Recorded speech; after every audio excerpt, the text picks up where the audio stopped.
Excellent! So I am frequently asked the question, what graphics card should I buy? Which is understandable since the GPU is often the most expensive part of a gaming PC build. Even if you've already decided on a specific GPU, such as the NVIDIA GeForce GTX 1070 that I'm using for my example today, there might be 5 or 10 plus different versions of it from different add-in board partners like Zotac to choose from. So here's how you can narrow down those options to choose the graphics card that's right for you. So let's assume that you've figured out your total PC budget and what GPU you want. Since choosing between AMD and NVIDIA is going to be a topic for another video entirely, I'm just going to figure that with about a $400 to $450 budget for the graphics card, the GTX 1070 is a solid choice. I used an MSI GTX 1070 for the monthly build I did in July, and I consider that to be a very well-balanced system. Link is right up there. It was $1,200 total, and the GPU in a gaming system is usually going to be about 25 to 40% of the overall budget. The good news is that as long as you're considering a single specific GPU from either AMD or NVIDIA, what doesn't matter are the base specs that will not change. All GTX 1070s, whether they're from Zotac or EVGA or Asus or MSI, use NVIDIA's GP104 Pascal GPU beneath the cooler with 1,920 CUDA cores, 120 texture units, providing 6.5 teraflops of raw compute performance. You'll also get 8 GB of GDDR5 memory, but that is where the consistency ends. What does matter and what can change significantly from board to board is GPU and memory frequencies, cooling performance, noise generation, size, aesthetics, and those little bonus extras that the manufacturers might throw in from time to time. All these variations matter to some degree, but the nice thing is that if you don't care about one particular category, like aesthetics for example, you can pretty much ignore it and focus on the more important differences. Let's run down each one. Speed, or GPU frequency. Raw performance should be number 1 on this list, but how much can this vary given that we're talking about the same GPU from board to board? Well, with GPUs that have a reference design like the GTX 1070 Founders Edition, we have a starting off point. This is the frequency that NVIDIA has decided every single 1070 GPU can run at, and if you want to learn more about reference versus custom card designs, you can check out my video in the card linked in the top right. So the way I look at it is every GPU has a minimum frequency, which for the GTX 1070 is 1,506 MHz base clock, 1,683 boost clock. Then there is what I call the reasonable overclocking range, which I usually determine by testing myself or reading reviews online. For the GTX 1070, about 2 to 2.1 GHz maximum boost is what most people can expect. Now, add-in board manufacturers will tweak their designs in several ways to give the impression that it might be able to overclock better and hit the upper end of that reasonable overclocking range, such as redesigning a custom PCB and increasing the board's available power delivery capabilities, or creating a massive cooler with more heatsink surface area and additional fans. Note how much bigger the Zotac 1070 amp is than the reference version of the GTX 1070, but does this really matter?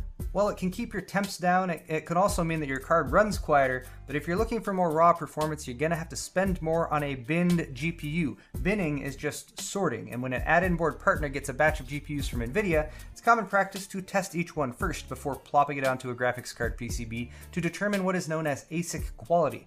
Higher ASIC quality means that the GPU can maintain its operating frequency using less voltage, which almost always means that it can run stably at a higher frequency than another otherwise identical GPU with lower ASIC quality.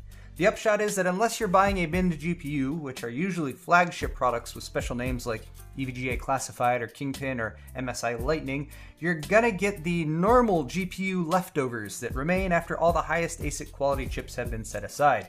EVGA even listed variants of the 980 Ti Kingpin last generation by ASIC quality, charging upwards of $1,000 for a card with a base price of $650 for the chips that they know will have superior overclocking performance. In my opinion, you should just ignore these flagship cards since they're mainly there for people looking to break overclocking records, and the premium you pay does not scale with the performance gains that you'll get versus a non-binned GPU.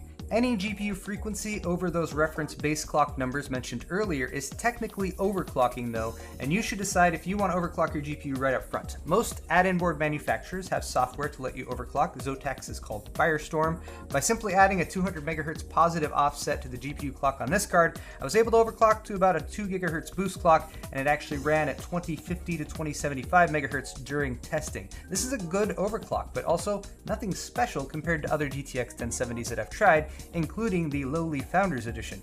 Even with the big cooler, the extra 8-pin power delivery, sexy carbon fiber accents and all, the determining factor for this 1070 amp overclock was the luck of the draw with the GPU's ASIC quality more than anything else. All this is to say that with the majority of GTX 1070s or any specific GPU that you're looking at, you're better looking at other factors to decide which one to buy out of the box than just frequency alone. That is, if you're okay to manually overclock. If you don't want to overclock though, and there's nothing wrong with that, not everyone likes to do it, definitely check those default speeds out of the box. 1070 amp here runs at 1797 boost clock compared to the reference design's 1683, for example. That's over 100 megahertz manufacturer overclock. That'll get you more performance out of the box, and you will never need to load up the manual control software. That's not to say that these large coolers are useless though, and cooling is important, especially over long play sessions.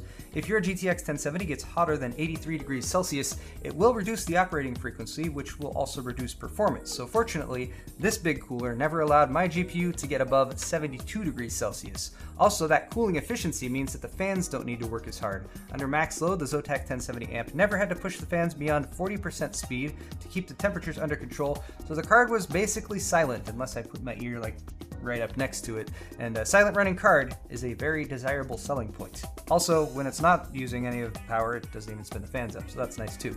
Those are the most practical considerations for choosing a specific third-party graphics card design, but there are other things to take into account as well. With a custom PCB, you might consider water cooling in the future, so custom PCBs need custom water blocks. You may or may not have one available from a manufacturer like EK, so for that reason you might want to go with a reference style PCB. The boards can also be bigger though, and the cooler size can also increase, so having room in your case is a very important consideration. Having a long GPU can conflict with drive bays, and having a 2 slots or even 3 slot sized cooler can block expansion slots. You might also consider the card's design and aesthetics, especially if your case has a side panel window and you want to get all matchy-matchy and stuff. Colors, or lack thereof, are either the least important thing on your list or the most important, I guess, depending on how much of a visual person you are. The yellow accent stripe on this card's backplate, for example, is a make or break aesthetic choice. It would work perfectly in a yellow accented build, but would stand out horribly in other color schemes. If color coordination is important to you, consider this carefully, as otherwise you might have to resort to modding or painting things to work, which, while fun, can void your warranty. Lighting is also the new rage in GPUs and motherboards now too. There's RGB LEDs on the Zotac logo and the accents on the shroud of the 1070 amp. You can control them with the Firestorm software. Just make sure that your GPU's LEDs will match with your build if they're a static color, or double check that they can be disabled or controlled with software. If you're still on the fence in your GPU buying decision, consider these extras. A backplate like the nicely designed wraparound job on the Zotac amp is largely an aesthetic addition, but often considered quite valuable as an upgrade since it is usually very visible in your case. Accessories for GPUs are often pretty minimal, but some packages, like the one that came with the Gigabyte GTX 1080 Extreme that I reviewed a few weeks back, can provide some compelling add-ons like a high bandwidth SLI bridge and front panel HDMI ports for VR. Free games are common additions to keep an eye out for as well, especially if it's a game that you already planned on purchasing, although those promos tend to come and go. Also, a good warranty can provide some peace of mind. Zotac provides a 2-year warranty, which is extendable to 3 if you register your card.